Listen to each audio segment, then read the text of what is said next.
Hello guys, कैसे हो आप लोग। टाइम हो रहा है 4:30 हो रहा है, बच्चे ट्यूशन चले गए हैं और जस्ट अभी मैं खाना खा के बैठी हूँ। और परसों है गाइस जूतिया।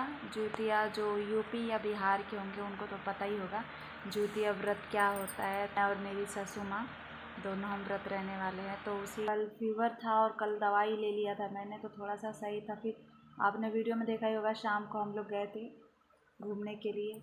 मम्मी की भी तबीयत ख़राब हो गई थी, अभी भी उनकी तबीयत ख़राब है और मेरी भी, क्योंकि सुबह से ब्लॉगिंग नहीं किया था, अभी चालू किया है। बिल्कुल भी मन नहीं लग रहा है मेरा। बस ऐसा लग रहा है कहीं ऐसी शांत जगह चल जाऊँ, जाकर शांति से बैठी रहूँ।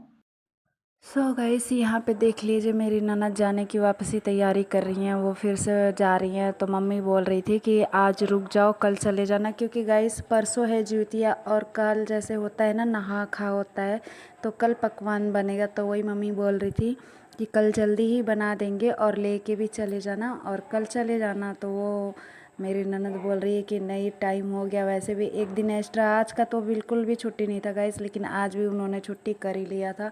तो इस वजह से फिर वो मना कर रही थी कि नहीं, मुझे मत रोको, मुझे जाना ही है और ड्यूटी पे तो गाइस टाइम पे जाना ज़रूरी होता है।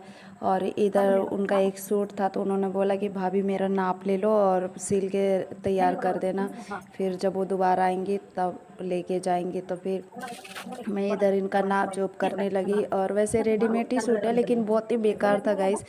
गला भी बेकार था और सब कुछ मतलब एकदम बहुत बेकार था। तो उसको कट पिट करके उसको सही से बनाना था। गला भी बहुत अजीब था और बाजू भी सही नहीं था उसका, तो इसीलिए उन्होंने बोला कि इसको सही से बना देना। तो वही मैं नाप वाप कर रही थी।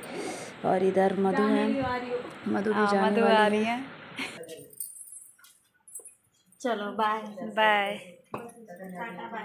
Bye bye. आ जाओ। बन चुका है, अब यहीं बैठ के ना डांस करना। ये लोग जा रहे हैं अब दोबारा अपने ड्यूटी पे। Bye bye bye. तो गाइस चलिए छत पे चलते हैं, स्वीटी को रोटी दे दिया जाए। अब वो मेरी पायल की आवाज़ सुन के ही भाग रही है, पहली आ रही।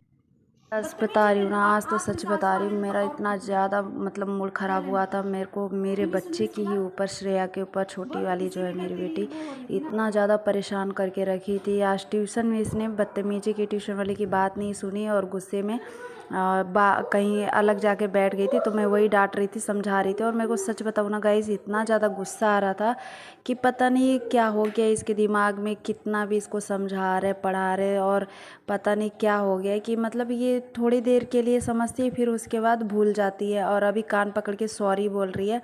तो मैं वही डांट रही थी कि आप मुझे सॉरी बोल रहे, ट्यूशन वालों को भी क्यों नहीं सॉरी बोला, क्योंकि जो हमें पढ़ाते हैं वही हमें ज्ञान देते हैं।